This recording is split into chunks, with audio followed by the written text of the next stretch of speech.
Hi, welcome to MYD Global's YouTube channel, where we talk all things disaster. I'm your host, Leann Hackman-Carty. Today, our MYD Minute is about the 4 phases of emergency management. When you think about a disaster, there really are 4 phases of what happens. First, there is the prevention mitigation phase, and that's really when we all think about how we can help prevent something from happening, how we can mitigate something or lessen the impact of a disaster. So perhaps you're an individual, a family that has a house, and you want to flood-proof your residence. This means you want a landscape where the water flows away from your property, or maybe you want to fireproof your property by taking stacked wood against the side of your house, moving that, or having certain types of finishes on your home that are less fire prone. So things like that will help mitigate potential damage that a disaster would cause you. The second piece that, or phase that emergency management considers is the preparedness piece. And a lot of people don't want to think about this. A lot of people say, it's never going to happen to me, so why would I prepare?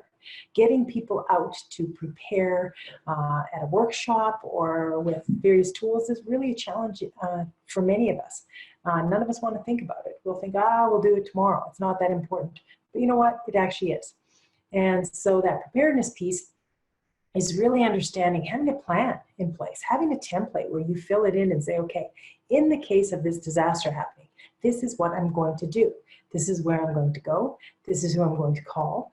This is what I'm going to take with me. So those are the kinds of things that you would have in a plan. And at the municipal level, your mayor and council would have similar types of plans in place as to how they're going to prepare, who's going to be in charge, all of those things. And they will integrate them with other plans. The third piece is around response, and that's really where a lot of energy and focus and money is actually invested. When a disaster happens, there's that immediate, we have to react, we have to deal with the situation at hand. And in this point, that's where, say, your emergency manager gets involved, you set up an emergency response center, various people get involved, your state, your province, your federal government, whatever it is, but everybody deals with that response, getting, saving lives, maintaining infrastructure, those types of things. And then finally, the last phase is the recovery. And this is by far the hardest phase, in my opinion, because it's where nobody's in charge. And usually there's not a plan. And usually there's very little money in place. And people don't know what to do or who to call or how they're going to recover, whether it's an individual, business, or community. Many people don't have that plan in place. They've never thought of it. And so therefore the recovery takes that much longer.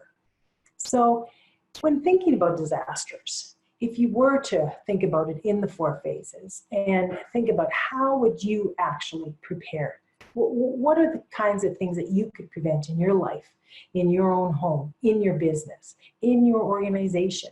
How can you mitigate potential things that could happen in advance of them happening to make sure that you're situated in the best way possible? And then thinking about, so if it did happen, what would you do? How would you react? Who would you call? Do you have numbers that that are current that you could connect with people, key people that you need to connect with? And finally, how would you recover? Do you have a plan in place? Have you thought about who's going to be in charge of what? How you would recover certain business functions? Those kinds of questions, those kinds of exercises in advance are really valuable. And I'm convinced that if more individuals, businesses, and communities took this kind of information and advice to heart, we would see far less impacts internationally every day. And so I encourage you to think about this, to think about how you can take these concepts and make them real for your own situation. And in the meantime, if you're interested in knowing more about disasters and how you can prepare, or how you can respond, recover, and become more resilient, subscribe to our YouTube channel. We're going to have regular updates and interviews and tools and product reviews.